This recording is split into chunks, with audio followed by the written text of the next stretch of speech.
Raymond's एक ऐसा brand जो अपनी क्वालिटी के लिए सिर्फ भारत ही नहीं दुनिया में जाना जाता है। रेमंड्स को इन ऊंचाइयों तक ले जाने वाला व्यक्ति आज खुद किराए के घर में रहता है। ऐसा उस व्यक्ति खुद का कहना है कि उसकी सबसे बड़ी गलती ये थी कि उसने अपने ज़िंदा रहते अपने सारी कंपनीज़ के शेयर्स जो भी उसकी भागीदारी थी उसने अपने बेटे को गिफ्ट कर दी, जिस कारण उसकी ये हाल हुई है। आज हम इसी के बारे में और गहराई तक जाने की कोशिश करेंगे, जानने की कोशिश करेंगे कि ऐसा क्या हुआ। वो व्यक्ति जो एक कंपनी से मल्टीपल कंपनीज़ को स्टार्ट करता है, उन्हें ऊंचाइयों तक ले जाता है, भारत के साथ साथ दुनिया में उसका नाम चलता है, आज उसके पास रहने का खुद का घर तक नहीं है। रेमंड्स द कंप्लीट मैन जिसकी टैगलाइन है, आपने देखा होगा उसके टैगलाइन के जस्ट नीचे लिखा रहता है सिंस 1925। जी हाँ, रेमंड्स का स्टार्टिंग 1925 में हुआ था, एक छोटी सी दुकान से हुआ था। कैलाश पत सिंघानिया नाम के व्यक्ति ने इस कंपनी को स्टार्ट किया था। वहाँ से होते होते उन्होंने बाद में वुलन मिल को स्टार्ट किया। धीरे धीरे और आगे बढ़ते बढ़ते जो आज के इन रेमंड्स को सबसे ज़्यादा ऊंचाइयों तक ले जाने वाले विजय पत सिंघानिया हैं, इनके हाथ में रेमंड्स की जो डोर है वो 1980 के समय में आई। उसके बाद इन्होंने रेमंड्स को और अच्छा और आगे बढ़ाया, तरह तरह के एक्सपेरिमेंट किए, तरह तरह की नई चीज़ें की, लेकिन क्वालिटी के साथ कभी कंप्रोमाइज़ नहीं किया। 1986 में पार्क एवेन्यू को लॉन्च किया जो कि रेडीमेड गारमेंट्स में काम कर रहा था। उसके पहले रेमंड्स के कपड़े आते थे, कंपटीशन बहुत ज़्यादा था। इस बीच में और भी कंपनीज़ थी, और भी टेक्सटाइल कंपनीज़ थी जो टेक्सटाइल के क्षेत्र में काम कर रही थी, लेकिन क्वालिटी जो रेमंड्स की हुआ करती थी उसको कोई नहीं मीट कर पाता था। इवन मशीनरी से पूरा वर्क होता था, फिर भी रेमंड्स की क्वालिटी इतनी अच्छी थी कि रेमंड्स को क्वालिटी के बारे में ही जाना जाता था। क्वालिटी मतलब रेमंड्स। अगर कोई एक दूसरे को कपड़े गिफ्ट करता था तो जिसको भी गिफ्ट किया जाता था वो ये उम्मीद करता था कि कपड़े हों तो रेमंड्स के ही हों। ये इमेज थी लोगों के बीच में रेमंड्स की। जो 90 का दशक था वो रेमंड के लिए बहुत महत्वपूर्ण था। 90 के दशक में बात करें, स्पेशली 1987 जब वर्ल्ड कप चल रहा था, आईसीसी का इवेंट था, उसमें धीरू भाई अंबानी ने अपनी विमल शूटिंग्स के साथ बहुत तेज़ी से उतर आए। धीरू भाई अंबानी का जो टेक्सटाइल वेंचर था उसने स्पॉन्सर किया था इस वर्ल्ड कप को।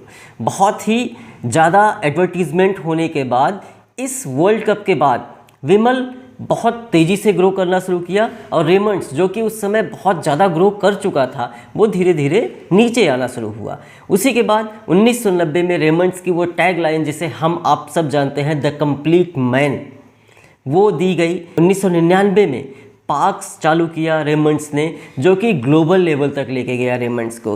रेमंड्स अब सिर्फ और सिर्फ लेंथ में काम नहीं कर रहा था, रेमंड्स रेडीमेड गारमेंट्स में भी काम कर रहा था। उसके मल्टीपल वेंचर्स थे। इस बीच में रेमंड्स ने एविएशन में भी चार्टर्ड फील्ड में काम शुरू किया था, जो कि बहुत लिमिटेड समय के लिए था। और तरह तरह के brands, park Avenue, parks, Raymond's, shooting के साथ साथ वो रेडीमेड गारमेंट्स में भी काम कर रहा था। आज की डेट में हम बात करें तो रेमंड्स के मल्टीपल प्रोडक्ट्स हैं।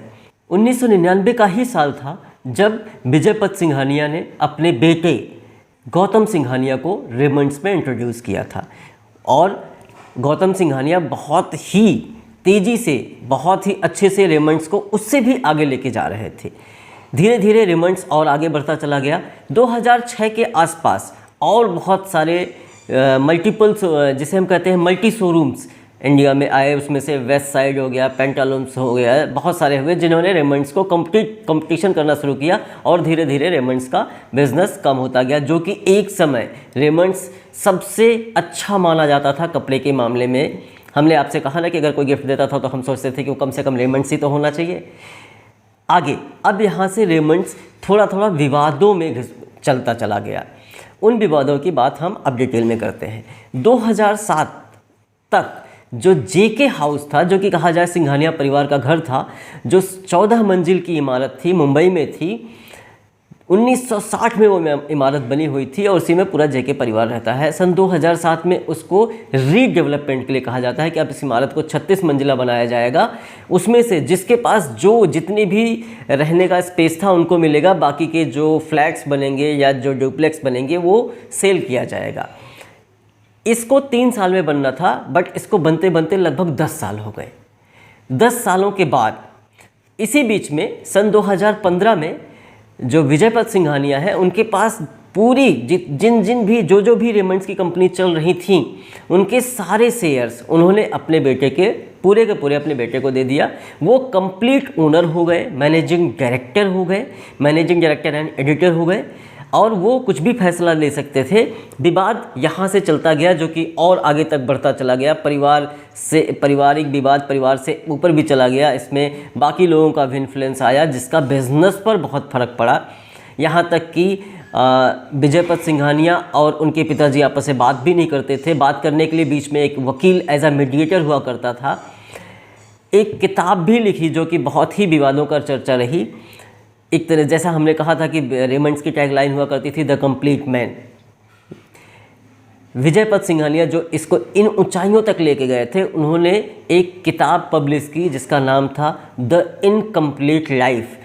आप खुद ही सोच के देखिए कि एक आदमी इतने बड़े अंपायर का मालिक, और आज की डेट में वो एक किराए के घर में रह रहा है, और उसे एक ऐसी किताब लिखनी पड़ रही है, द इनकम्प्लीट लाइफ। वो बहुत सारे टीवी न्यूज़ पे उन्होंने इंटरव्यूज़ भी दिए, जिसमें उन्होंने क्लियरली कहा कि ये मेरे जीवन की सबसे बड़ी गलती थी कि मैंने अपनी पूरी की पूरी जो मेरी शेयर्स थे कंपनी में, वो मैंने अपने बेटे को दे दिया। आगे ये विवाद परिवार से आगे चलता गया, जिस कारण रेमंड्स जो कि बहुत अच्छा ग्रो कर रहा था, वो धीरे धीरे पारिवारिक विवादों के चलते, या कहें कि बीच में जो एक इतना अच्छा सिस्टम चला रहा था, उस सिस्टम ब्रेक डाउन के चलते वो धीरे धीरे लॉस करना शुरू कर दिया। कोरोना के आसपास की बात है, सन 2021 में एक ह्यूज लॉस फेस किया था रेमंड्स ने। तो ये थी कहानी उस व्यक्ति की जो एक कंपनी को इतनी ऊंचाइयों तक ले जाता है कि वो देश के साथ साथ दुनिया में अपने प्रोडक्ट्स के लिए जानी जाती है, और आज वो एक तरह से बेघर है। बहुत तरह के एलिगेशन उन्होंने अपने बेटे पे लगाए, बेटे ने उसकी सफाई में बहुत कुछ कहा। एक्चुअली अगर जाना जाए कि इस कंपनी को जो आज इतना ऊंचाइयों पे चल रही थी, वो उसका फॉल डाउन के रीजंस क्या थे, अगर हम समराइज़ करना चाहें पॉइंट्स में, तो लगभग हम 2-3 पॉइंट्स में इसको समराइज़ कर सकते हैं। फर्स्ट कि एक ये फैमिली का जो विवाद था, जो पारिवारिक विवाद था, ये बहुत बड़ा रीज़न था उसके ड्रॉप डाउन में, या उसके कहें कि फॉल डाउन में। इसके अलावा कॉम्पिटिटर्स बहुत सारे बढ़ गए, नेशनल और मल्टीनेशनल कंपनीज़ आ गई टेक्सटाइल इंडस्ट्री में। जैसा कि पहले वो टेक्सटाइल में काम करते थे, बाद में उन्होंने अपने आप को रेडीमेड गारमेंट्स में भी लाए, उसमें भी बहुत सारे नए कॉम्पिटिटर्स थे। कोविड सिचुएशन एक ऐसी सिचुएशन थी जिसने हर एक बिज़नेस पे फ़र्क डाला। इसके अलावा रेमंड्स के जो प्रोडक्ट थे वो थोड़े से, अगर कहा जाए कि उतने कॉस्ट इफ़ेक्टिव नहीं थे, इट मीन्स कहा जाए कि थोड़े से वो महंगे हुआ करते थे बाकी प्रोडक्ट्स की जगह, जस्ट बिकॉज ऑफ क्वालिटी। उनकी क्वालिटी बहुत अच्छी थी, बट वो थोड़ा महंगे हुआ करते थे। ये कुछ पॉइंट्स थे जो रेमंड्स के फॉल डाउन का कारण बनते चले गए, और सबसे बड़ा कारण तो कहा जाए तो पारिवारिक विवाद ही था। तो ये था हमारा वीडियो रेमंड्स के एक सक्सेस से लेकर के फॉल डाउन तक, या कहें स्लो डाउन तक। इसी तरह के और वीडियोस देखने के लिए आप हमारे चैनल को सब्सक्राइब करें, इस वीडियो को लाइक करें और ज़्यादा से ज़्यादा शेयर करें। धन्यवाद।